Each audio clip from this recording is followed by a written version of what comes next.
어떤 사람은 요한계시록을 읽을 때에 아주 두렵다고 하는 사람이 있습니다. 종말에 일어날 무시무시한 일로만 생각하고 있는 것이죠. 실제로 계시록에 묘사되어 있는 그런 아주 무서운 심판, 이것은 우리 믿는 성도들에게는 해당되는 것이 아닙니다. 믿지 않는 사람들이나 적 그리스도 또는 교회를 핍박하는 자들에게 일어날 그런 일들이죠. 우리 믿는 성도들의 그 시각으로 이 날을 생각해 볼 때에는 이것은 큰 위로의 날입니다. 그래서 요한계시록 1장 3절에 보면 이 예언의 말씀을 읽는 자와 듣는 자와 그 가운데 기록한 것을 지키는 자는 복이 있나니 때가 가까움이라고 말씀하고 있습니다. 계시록의 말씀은 우리에게 복을 주시기 위한 것이라고 했습니다.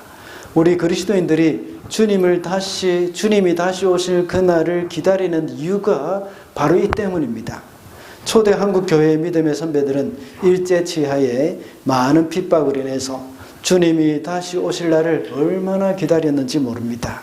그래서 먼 하늘에 뭉게구름만 떠올라도 주님이 오시려나 하고 이렇게 기대를 했던 것입니다. 손장은 목사님은 주님 고대 가를 지었습니다. 오래된 노래이긴 하지만 제가 어릴 때만 해도 참 많은 성도님들이 이 노래를 부르곤 했습니다. 가사를 한번 읽어보겠습니다. 본래 6절까지 있는데 제가 3절까지만 가사를 적어왔습니다. 한번 읽어보겠습니다. 낮에나 밤에나 눈물 머금고 내 주님 오시기만 고대합니다. 가실 때 다시 오마 하신 예수님, 오 주여 언제나 오시렵니까? 고적하고 쓸쓸한 빈 들판에서 희미한 등불만 밝히어 놓고 오실 줄만 고대하고 기다리오니 오 주여 언제나 오시렵니까? 먼 하늘 이상한 구름만 떠도 행여나 내 주님 오시는가 해 머리 들고 멀리 바라보는 마음 오 주여 언제나 오시렵니까? 혹시 여러분들 중에서 이 노래 알고 계시는 분 있습니까? 참 다들 고개를 끄덕끄덕 하시는 분들은 저보다 훨씬 나이가 많으신 분들이거나 아니면 저하고 비슷한 분들, 그분들이시죠. 저도 이 노래를 한 번씩 부르면서 혼자 또 눈물이 날 때도 있었습니다. 우리 믿음의 선배들이 이토록 주님을 기다리는 이유가 무엇입니까? 그 당시 견디기 힘든 핍박이 있었지만 주님이 다시 오시면 모든 것이 끝이 나고 이제 승리를 할 수 있기 때문입니다. 만약에 성도를 핍박하던 세력들은 지금까지 성도를 핍박하던 그런 세력들은 이제 무서운 심판을 받게 될 것입니다. 주님이 다시 오시고 심판의 날이 임할 때 그들은 지금까지 자신들이 믿고 의지하던 그 주님의 품에 안기면서 말할 수 없는 위로를 얻는 그런 시간이 되는 겁니다. 오늘 우리가 읽은 본문도 역시 비슷한 내용입니다. 이스라엘 백성들이 극심한 고난을 당하는 가운데 일어난 사건이죠. 하나님이 모세를 통해서 이집트를 심판하시고 이스라엘 백성을 구원하는 그런 장면입니다. 이집트의 바로왕이 내 백성을 보내라고 하신 그 하나님의 명령을 계속해서 거부를 하다가 재앙을 만났습니다. 이 재앙으로 장자들이 다 죽은 후에 결국 이스라엘 백성들을 다 내보내는 장면이죠. 이것이 이집트 사람들과 바로왕에게는 무서운 심판의 날이었지만 이스라엘 백성들에게는 구원의 날이며 승리의 날이었습니다. 그리고 지금까지 겪었던 모든 고난에 대한 그런 보상의 날이 되었습니다. 이 사건을 통해서 우리는 세상 나라를 심판하시고 자기의 백성을 구원하시는 그 하나님을 볼 수가 있습니다. 그리고 하나님의 나라를 새롭게 시작하고 계시는 그러한 주님의 그 준비, 이런 것들을 볼 수가 있습니다. 그래서 오늘은 심판의 날이라는 제목으로 말씀을 살펴보도록 하겠습니다. 첫째로 심판의 날은 택한 백성이 구원받는 날입니다. 33절 말씀입니다. 이집트 사람은 우리 모두 다 죽게 되었다 하면서 이스라엘 백성에게 어서 이 땅에서 떠나라고 재촉하였다. 이스라엘 백성들을 보내라 하는 하나님의 명령에 이집트 바로왕은 계속해서 거절을 했습니다. 그래서 이집트를 재앙으로 몰고 가게 되었던 것입니다. 하나님은 마침내 10번째 재앙을 선포하셨습니다. 그 재앙이 임하기 전에 이스라엘 백성들에게 그 재앙을 면할 수 있는 그런 방법을 아주 자세히 말씀해 주셨습니다. 모세는 하나님의 말씀을 그대로 이스라엘 백성들에게 알려주었습니다. 그것이 유월절 규례가 되어서 이스라엘 백성에게는 가장 중요한 날로 여기게 된 것입니다. 그래서 그것이 그 해의 첫 번째 달이 되었습니다. 그 유월절 규례 중에서 가장 중요한 것이 어린 양을 잡아서 그 피를 좌우 문설주와 임방에 바르는 것입니다. 문설주와 임방이라고 할 때에 그 문설주와 임방은 문의 틀을 말하는 겁니다. 문틀. 문틀에 양의 피를 발라야 합니다. 그렇게 할 때에 죽음의 사자가 오더라도 그 피를 보고 그 집을 지나쳐가는 겁니다. 그래서 이 절기를 가리켜서 유월절이라고 하는 것이죠. 넘을 유자에 넘을 월자 이렇게 해서 넘어간다는 겁니다. 죽음의 사자가 그 집을 넘어간다는 것이죠. 누구나 이렇게만 하면 살 수 있었습니다. 비록 이집트 사람이라고 하더라도 하나님의 말씀을 두려워하고 그대로 문설주와 임방에 양의 피를 바른 집에 머물러 있으면 죽음을 면할 수 있었습니다. 그것은 이집트 사람이나 이스라엘 사람이나 종이나 자유로운 사람이나 마찬가지였습니다. 비록 흉악한 죄를 지은 사람이라고 하더라도 그 집 안에만 들어가 있으면 살 수 있습니다. 도둑이나 강도라고 하더라도 양의 피가 발려져 있는 그 집에만 들어가 있으면 살 수 있는 것입니다. 그러나 이 말씀을 무시하고 그대로 행하지 않고 피가 발려져 있는 집안에 들어가 있지 않는 사람은 다 심판을 면할 수 없었습니다. 비록 이집트 왕이라고 하더라도 그 집에 양의 피가 없으면 심판을 받을 수밖에 없었습니다. 마침내 이집트 사람들은 그들의 장자는 모두 다 죽게 되는 그런 10번째 재앙, 그 재앙을 맞게 되었습니다. 하나님을 두려워하지 않고 하나님을 거역한 바로왕을 비롯하여서 이집트 사람들은 모두가 다 심판을 받게 되었습니다. 그날 밤에는 죽음으로 인한 통곡 소리가 온 이집트를 뒤덮었습니다. 그래서 결국은 바로왕은 모세와 아론을 불러서 그날 밤에 이스라엘 백성들을 데리고 나가라고 말을 했습니다. 이 날은 이집트 사람에게는 심판의 날이었지만 하나님의 백성들에게는 구원의 날이었습니다. 하나님의 말씀대로 유월절 양을 잡아서 그 피를 문설주와 임방에 바른 사람들의 집은 모두가 구원을 얻었습니다. 유월절의 어린 양은 바로 예수 그리스도를 예표하는 것입니다. 세례 요한은 예수님을 가리켜서 그의 제자들에게 보라 세상 죄를 지고 가는 하나님의 어린 양이로다 하고 소개했습니다. 세례 요한이 말하는 하나님의 어린 양, 이것은 바로 유월절 어린 양을 말하고 있습니다.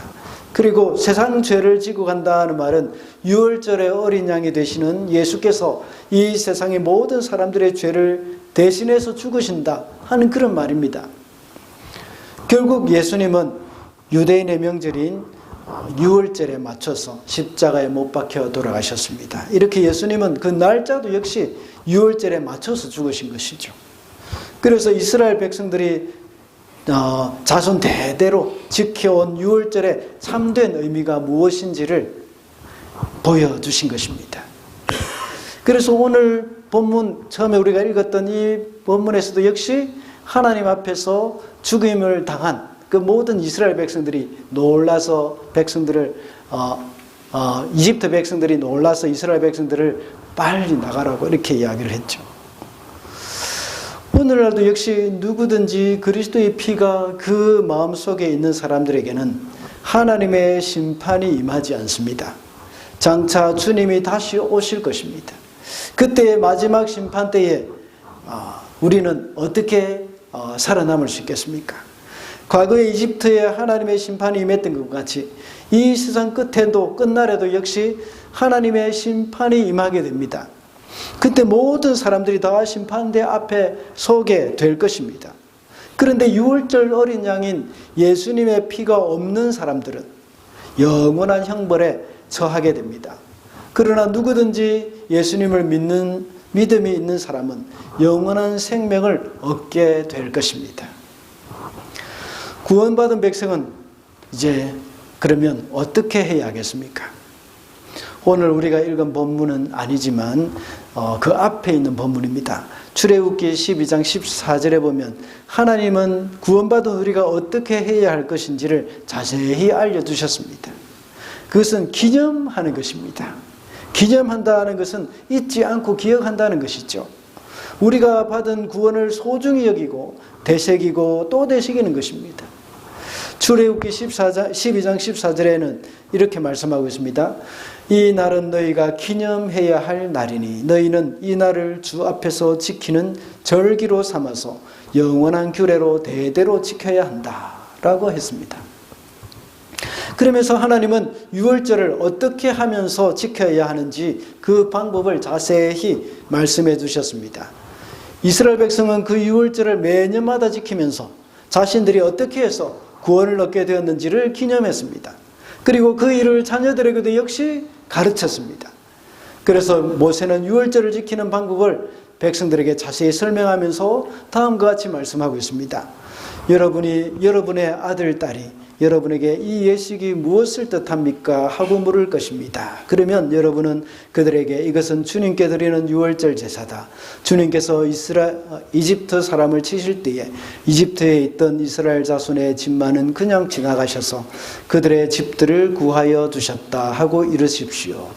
백성은 이 말을 듣고서 엎드려 주님께 경배를 드렸다. 하나님께서 그들을 구원하신 그 사건을 자녀들에게 가르치라는 것입니다. 어떻게 가르치라고 말하고 있습니까? 유월절 행사를 통해서 가르치라는 말입니다. 오늘날 젊은이들은 형식을 싫어하는 경향이 있습니다. 그러나 어떤 중요한 내용이 있으면 그 내용을 형식이라는 그릇에 담아서 그것을 전달을 합니다. 결혼식이라는 형식을 통해서 결혼이 무엇인지, 무엇을 의미하는 것인지 그 내용을 자세히 알게 됩니다. 그런데 우리는 참 이 결혼식을 많이 생략하는, 그래서 생략하고 같이 사는 그런 젊은이들을 많이 보게 됩니다. 그러니까 그 결혼식의 의미를 모르기 때문에 쉽게 또 헤어지는 그런 일들이 있죠. 이것은 정말 불행한 일입니다. 그러다 보니까 결혼식의 의미를 잘 모르니까 또 남자들끼리 결혼하고 여자들끼리 결혼하는 이런 어처구니 없는 일들이 자꾸 일어나고 있는 것입니다. 이러한 형식을 알고 또 형식을 통해서 그 안에 들어있는 의미, 그 내용을 알아야 하는 것이죠.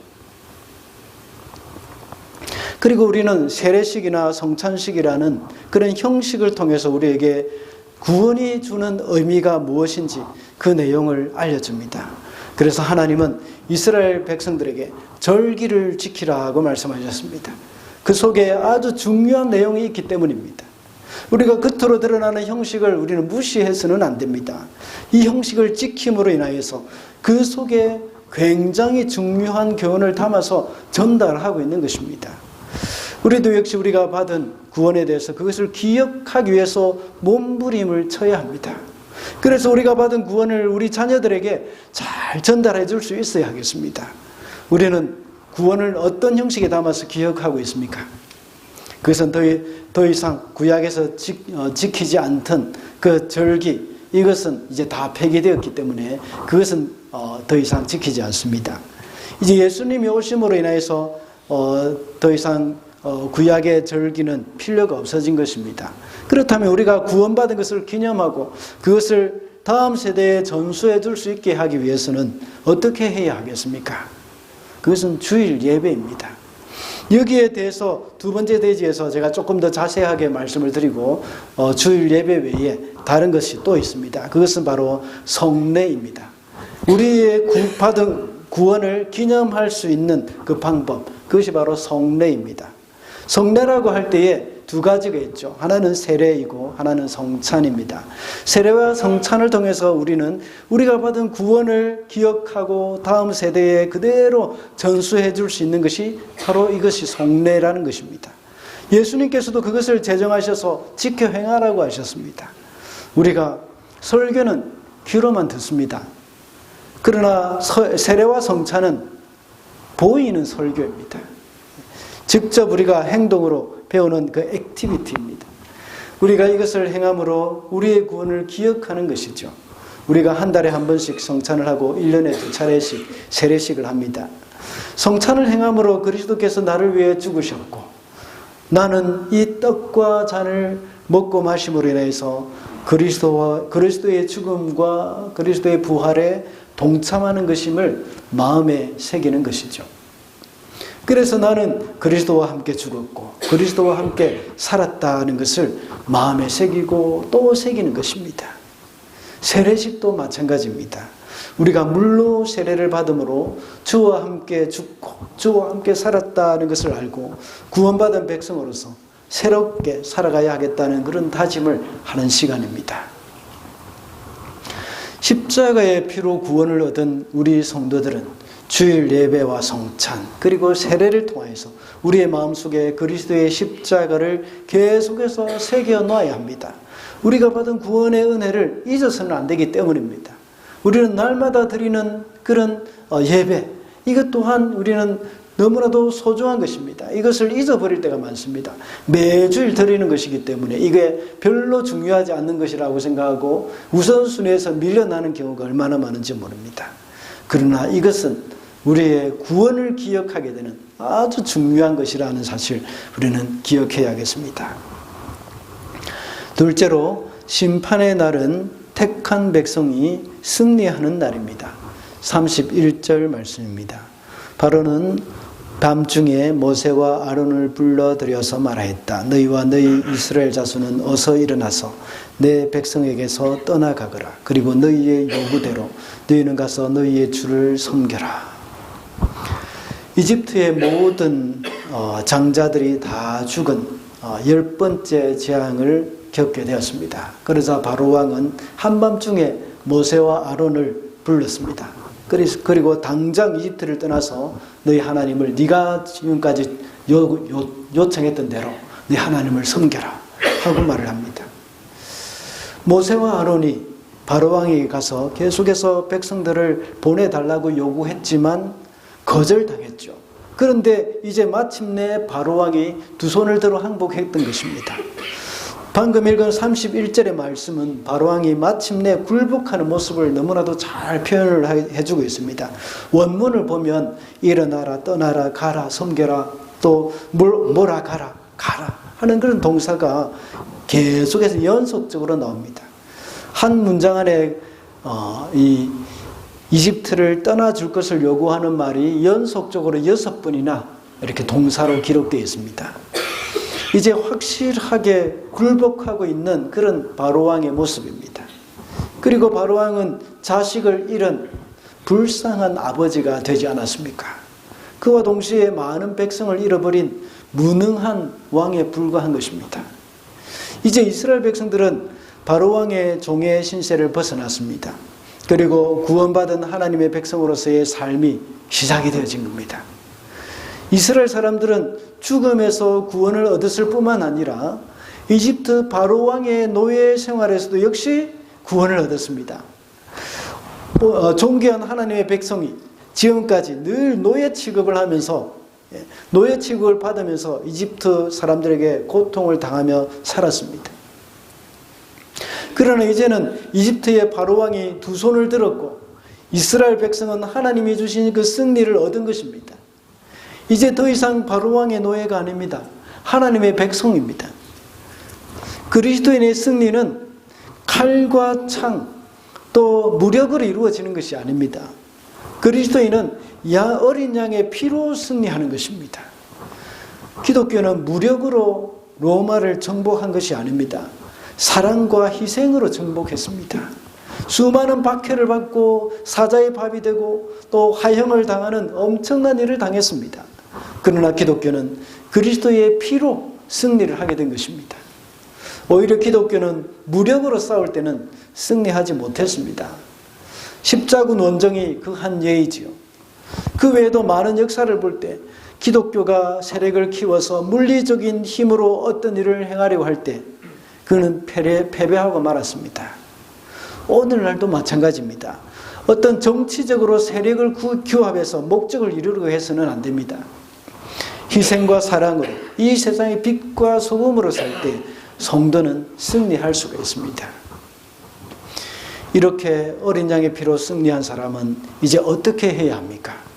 하나님을 예배하는 사람들이 되어야 합니다.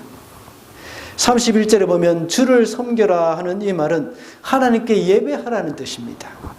바로 이 이집트 왕이 왜 이렇게 나가서 너희들은 주를 섬겨라 하고 이렇게 말을 했을까요? 그것은 하나님이 모세와 아론을 통해서 이 바로왕에게 보낼 때에 내 백성이 광야에 가서 나를 섬길 것이라 하고 말했기 때문입니다. 그래서 모세와 아론은 바로왕에게 가서 그대로 이렇게 전했습니다. 그들이 구원받은 궁극적인 목적은 바로 바로왕을 섬기는 것에서 벗어나서 하나님을 섬기는 것입니다. 이렇게 우리가 구원을 받게 된 사람으로서 이 세상에서 승리자로 살아가는 사람으로 이제 해야 할 그 일이 뭐겠습니까? 하나님께 예배하는 것입니다. 신명기 5장에 보면 안식일을 지키는 이유가 하나님께서 이스라엘 백성들을 이집트에서 인도하여 내셨기 때문이라고 말씀하셨습니다. 신명기 5장 15절을 읽어보겠습니다. 너는 기억하라. 내가 애굽 땅에서 종이 되었더니 내 하나님 여호와가 강한 손과 편 팔로 거기서 너를 인도하여 내었나니 그러므로 내 하나님 여호와가 내게 명령하여 안식일을 지키라 하느니라. 이제 더 이상 종이 아니라 하나님의 백성이 되었기 때문에 안식일을 지키라고 말씀하시는 것입니다. 이집트에 있을 때에 이스라엘 백성들은 종으로서 안식이 없었습니다. 쉬는 날이 없이 일만 했지 않습니까? 그러나 이제 승리한 하나님의 백성이 되었습니다. 그리고 이집트에서 구원받은 사람이 되었습니다. 그러니 이제 일만 하는 노예가 아니라는 겁니다. 이제 쉼을 가지면서 하나님의 백성임을 기억해야 한다는 것입니다. 종으로 있을 때는 일만 해야 했습니다. 그렇지만 하나님의 구원받은 백성이라는 그 정체성, 이것을 기억해야 함을 말하는 것입니다. 어떻게 함으로써요? 바로 안식일을 지킴으로써 그렇게 하라는 것입니다. 그것을 실천하는 것이 바로 하나님께 예배하는 삶입니다. 더 이상 이제 돈을 벌기 위한 일만 하는 돈의 노예가 되어서는 안 된다는 것입니다. 이제는 하나님의 자녀임을 기억하는 것이 바로 하나님 앞에 예배하는 것입니다. 예수님의 피로 구원받은 우리는 하나님의 자녀입니다. 죄의 종으로 있다가 주님의 십자가로 인해서 승리한 사람들이 되었습니다. 이제 우리는 하나님께 나와서 예배하는 자들이 되어야 하는 겁니다. 신약시대에 와서는 성도들은 주일을 지키고 있습니다. 주일은 안식일을 대신하는 것이 아니라 안식일보다 훨씬 더 큰 날입니다. 제가 벌써 몇 번째 말씀을 드리는 것입니다. 구약의 모든 절기는 예수님을 나타내는 것이라고 했습니다. 유월절을 포함한 구약의 7대 절기, 이것은 예수님으로 인해서 다 이루어졌습니다. 이제 신약에 와서 그 모든 구약의 절기는 예수께서 부활하신 날을 기념하는 그 주일 안에 모두 녹아 있습니다. 그러므로 우리는 주일날 함께 모여서 하나님께 예배하는 것을 목숨같이 지켜야 하는 겁니다. 그렇게 할 때에 우리 자녀들도 그것을 중요하게 여길 수 있습니다. 만약 우리가 주일을 가볍게 여기면 우리 주위의 사람들도 주일을 가볍게 여길 것입니다. 그리고 우리가 믿지 않는 사람들도 역시 별로 중요하지 않게 생각을 하게 될 것입니다. 더 나아가서 우리 자녀들도 주일에 예배 빠지는 것을 우습게 여기게 될 것입니다. 앞서 첫 번째 대지에서 말씀드린 대로 26절에서는 모세가 말하기를 자녀들에게 그것을 가르치라고 말을 합니다. 우리의 구원의 도리가 그 안에 있기 때문입니다. 우리가 구원을 받았고 승리한 하나님의 백성으로서 이제는 더 이상 죄의 종이 아니라는 것을 하나님 앞에 예배 드리는 것을 통해서 나타나게 되는 겁니다. 주일날 교회에 와서 예배 드리는 것은 바로 우리 성도들의 정체성을 나타내는 것입니다. 하나님 앞에 나와서 예배 드리는 것이 성도의 정체성을 지키는 것임을 우리는 잊어서는 안 됩니다. 십계명에서 안식일을 기억하여 거룩히 지켜야 하는 이유가 뭐라고 했습니까? 이집트의 종으로 있다가 하나님이 우리를 인도해 내셨기 때문이라고 하지 않았습니까? 이제는 더 이상 죄의 종도 아니요 물질의 종도 아니라는 것입니다. 이제 하나님의 백성이 되었기 때문에 주일날 주님 앞에 나와서 예배를 하는 것입니다. 그러므로 이제 우리 성도들은 주일 예배를 생명같이 지켜야 합니다. 주일 예배에 우리는 목숨을 걸어야 합니다. 이것이 바로 그리스도인들의 기본입니다. 그리스도인의 본질입니다. 우리 옆에 분들에게 우리 말해 주십시다. 좀 졸립기도 한데 옆에 분을 보면서 주일 예배를 생명처럼 지키십시다 하고 말하십시다. 이라고요? 그렇죠. 주일 예배를 생명처럼 지키는 것. 이거에 우리 그리스도인의 기본입니다. 한 나라의 백성이 다른 나라의 노예가 된다는 것은 그 왕에게 있어서는 아주 모욕적인 일이지 않습니까?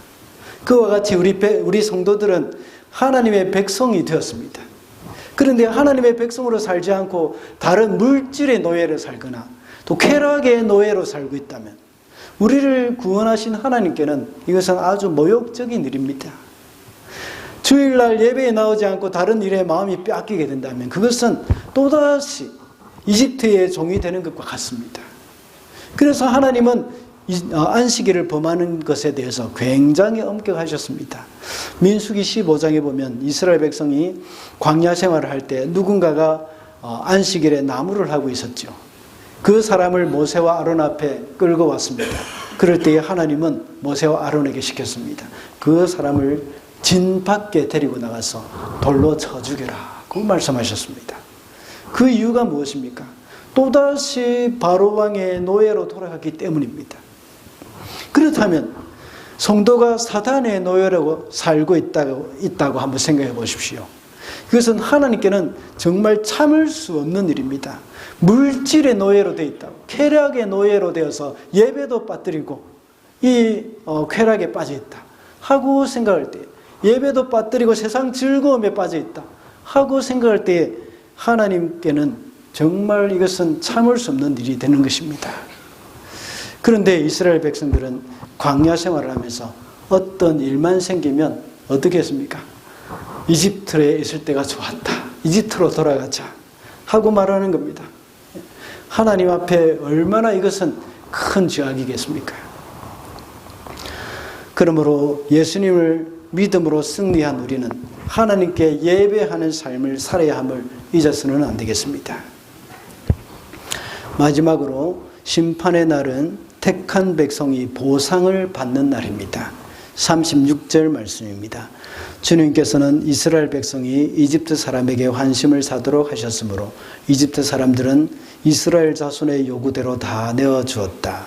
이렇게 하여서 그들은 이집트 사람들에게서 물건을 빼앗아 가지고 떠나갔다.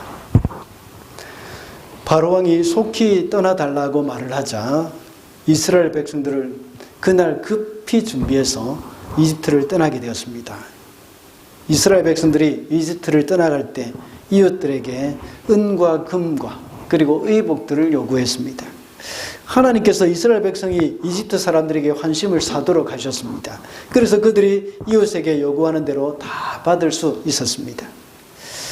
36절에 나오는 말씀 중에서 빼앗아 가고 떠났다, 빼앗아 가지고 떠났다 하고 말하고 있습니다. 그날 이집트 사람들의 입장에서 볼 때 그들의 의복이나 금, 은을 빼앗기는 것은 그리 중요한 것이 아니었습니다.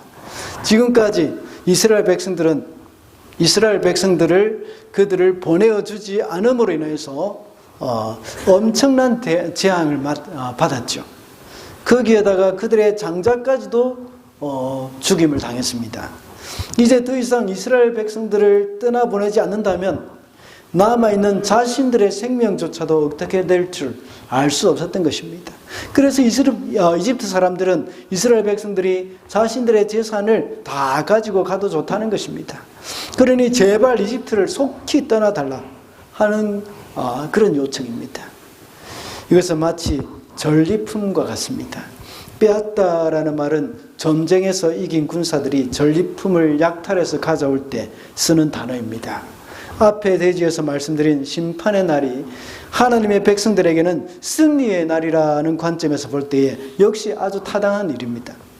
더군다나 36절에 보면 하나님이 이집트 사람들에게 환심을 사게 해주셨다고 기록되어 있습니다. 이것을 볼 때 이스라엘 백성들이 이런 보물을 다 가지고 나온 것은 하나님이 허락하신 것임을 알 수가 있습니다. 하나님은 지금까지 이스라엘 백성들이 이집트에서 당한 고통에 대한 보상을 받게 하신 것입니다. 그동안 강제 노역에 동원되어서 정말 고되게 일을 한 그 정당한 대가라고 할 수 있죠. 하나님은 의로운 사람들의 고통을 결코 잊지 않으시고 반드시 보상을 해 주십니다. 요엘서에 보면 하나님께서 이스라엘 백성들을 징계하셔서 땅의 모든 소산을 메뚜기들이 다 먹어치우게 하겠다고 말씀하셨습니다. 그리고 나중에 회복시키실 때는 이런 것을 보상해 주시겠다 하는 약속까지 해 주셨습니다. 요엘서 2장 25절을 한번 읽어보겠습니다. 내가 전에 너희에게 보낸 큰 군대 곧 메뚜기와 느치와 황충과 팥중이가 먹은 횟수대로 너희에게 갚아주리니. 여기서 먹은 횟수대로 갚아주겠다 하는 말씀이 정말 은혜가 되지 않습니까? 우리가 그동안 당한 여러 가지 어려움과 서름, 고난 등이 끝이 없어 보입니다. 그렇지만 하나님이 거기에 대한 보상을 해주실 때는 큰 위로가 되는 것이죠. 하나님도 역시, 예수님도 역시 보상을 약속해 주셨습니다.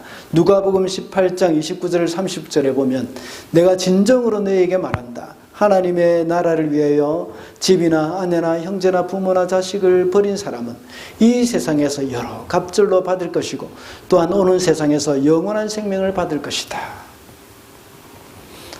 주를 위해서 헌신하고 주를 위해서 손해를 본 것에 대해서 하나님은 그냥 잊지 않으실 것입니다. 심판의 날에는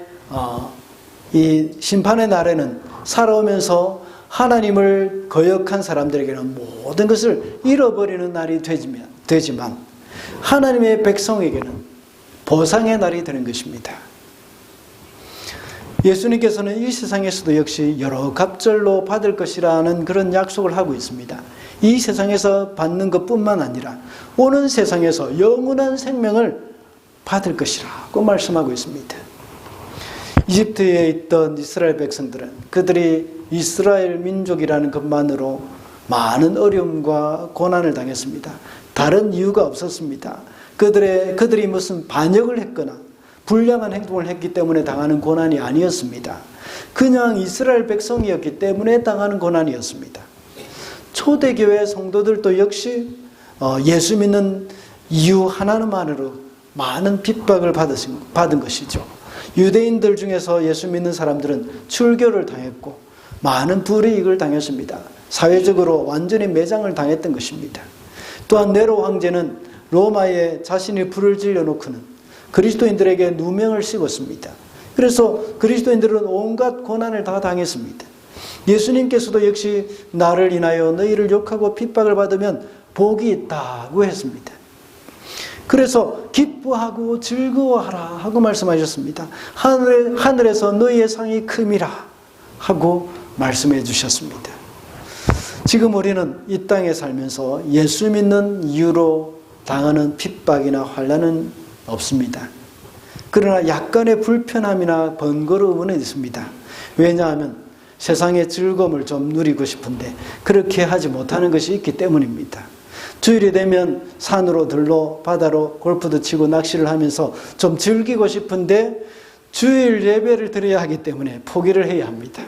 또 예배 시간도 오후 2시라서 또 어디 갈 수도 없고 어중간한 시간입니다. 그뿐만 아니라 점심 식사를 하고 와서 보니까 너무나도 졸리기 쉬운 그런 시간이기도 합니다.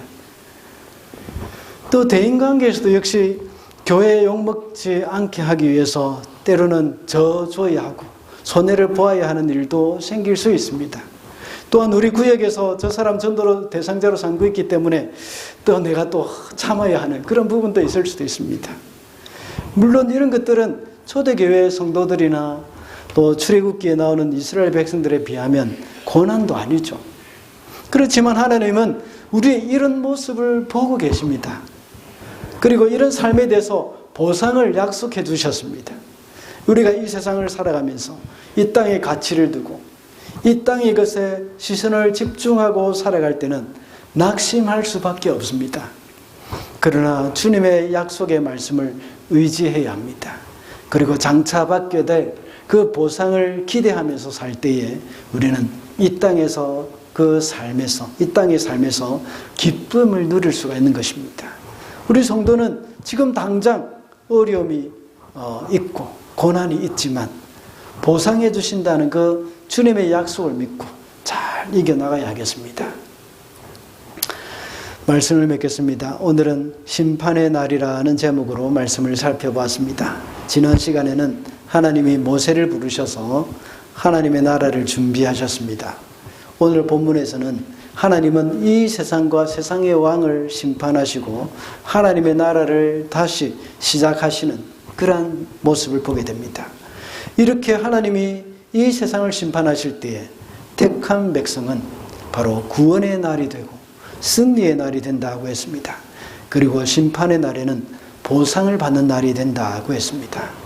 이집트에 대한 10번째 재앙은 이 세상 마지막 날 일어나는 심판에 대한 그런 예표라고도 할 수 있습니다. 이것을 통해서 우리 성도들은 구원받은 사람들로서 우리가 받는 구원을 소중히 여기며 그것을 우리 각 사람의 마음에 간직해야 하겠습니다. 그리고 승리한 하나님의 백성은 하나님께 드리는 예배를 소중히 여기면서 생명같이 지켜야 한다고 했습니다. 그리고 이 땅에서 받게 될 여러 가지 고난이나 어려움에 대해서 하나님이 약속하신 보상을 기대하면서 기뻐해야 하겠습니다. 그래서 마지막 때를 살아가면서 하나님의 나라가 완성되기를 바라면서 승리하는 저와 여러분이 되시기를 바랍니다.